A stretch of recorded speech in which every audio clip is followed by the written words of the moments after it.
Gentleman from Kentucky is recognized for any questions he may have. Well, the one unfortunate fallout of the digital age is we can't line our bird cages anymore with those hill rags because we're reading them online.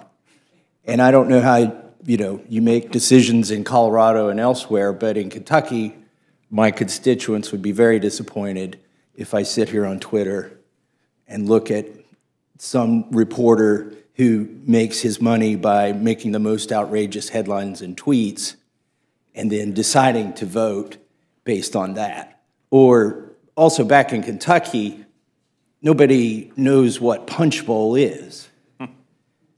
I represent 750,000 people, and if I sat here and quoted a Punch Bowl, they would think it sounded ridiculous.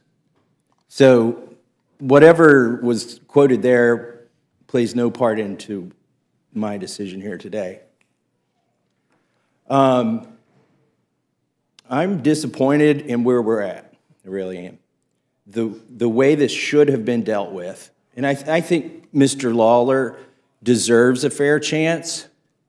He deserves a say. You deserve a debate in this whole tax policy thing. And I think last night was unfortunate. I mean, we brought a bill to the floor under suspension. We didn't bring it through this committee. We should have brought it through this committee. I think, and I didn't vote for the bill last night. It's going to increase the debt. There was some discussion earlier about some pay for, and the Democrats may have had a pay for to solve this problem. When we talk about pay fors here, we talk about reducing something that's not paid for in exchange for spending some money that's not paid for. And the pay fors are all mostly just a joke, frankly. So I also don't get too caught up in pay fors. I try to look at what the actual impact on the debt is. And I can tell you, unfortunately, the bill that passed last night is going to increase the debt. There should have been more debate on that. We should have brought that. It's a pretty comprehensive tax bill. We should have brought it through this committee. We really should have. And we should have allowed Mr. Lawler an amendment on that. He should have been allowed a debate in the Ways and Means Committee. And I think it's unfortunate that our chairman of the Ways and Means Committee is not here to talk about this. I would love to hear the chairman of the Ways and Means Committee tell us what he thinks of this so that we could have a fulsome debate about this and how it relates to the bill that we passed last night. But we don't have that. So I think this, we're in an unfortunate situation. The chairman of this committee is doing and has done his best in this situation to accommodate what outside of this committee is a broken process. I think inside of this committee, the drafting of this rule, in times before, we would have done it a lot differently and not nearly as well. So this rule is, I think, as good as can be under the situation, but the situation is unfortunate.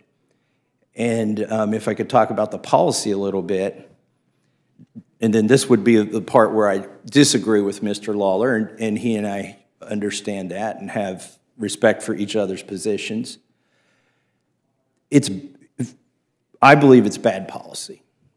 It was good policy when we capped the SALT deduction in the Trump-Pence tax bill. That was good policy. And it was proposed as one of the pay-fors for some of the other stuff, as we're talking about pay-fors here. But one of the ways I look at the SALT tax is people in New York, because their taxes are high, they get to pay less federal tax versus somebody in Kentucky making the exact same salary, let's say. Salary differences on average notwithstanding, but somebody in Kentucky making $300,000 and paying federal taxes is going to pay more to support our military, the national defense, than is somebody in New York making $300,000 and paying federal taxes because of the SALT tax deduction. Now, is that equitable or not? The people in Kentucky would think not, that everybody should share equally in the burden, for instance, of our national defense or the defense of our borders or some of the other, NASA, some of the other federal programs. So I think it's bad policy for that reason.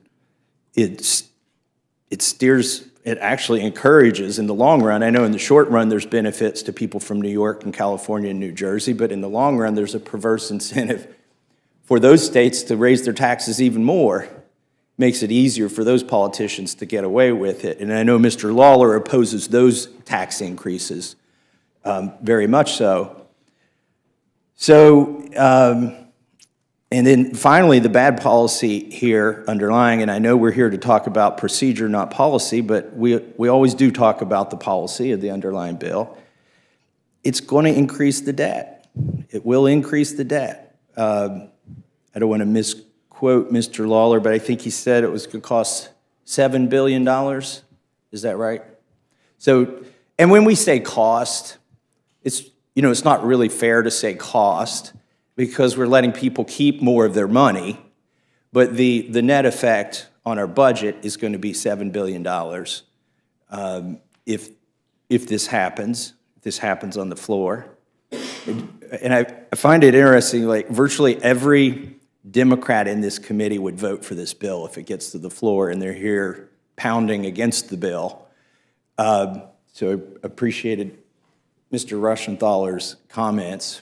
I won't repeat them. But this is something the Democrats will vote for on the floor. The question is, will they vote for the rule on the floor?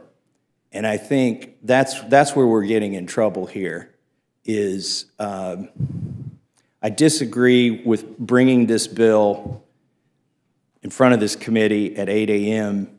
because, and I understand the frustration of the people from New York and why they got to where they got to, which is they suspended the passage of a rule that had nothing to do with this bill for a moment in time in order to get the attention that they were not given, the due attention they were not given in the Ways and Means Committee, the due attention they were not given by bringing that rule through this committee and allowing them to have an up or down vote on this issue.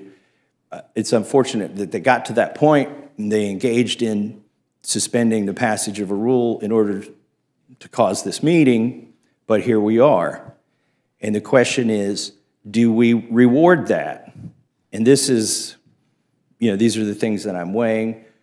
Do you reward somebody who threatens passage of unrelated legislation with a hearing on the topic that they care about and their constituents care about?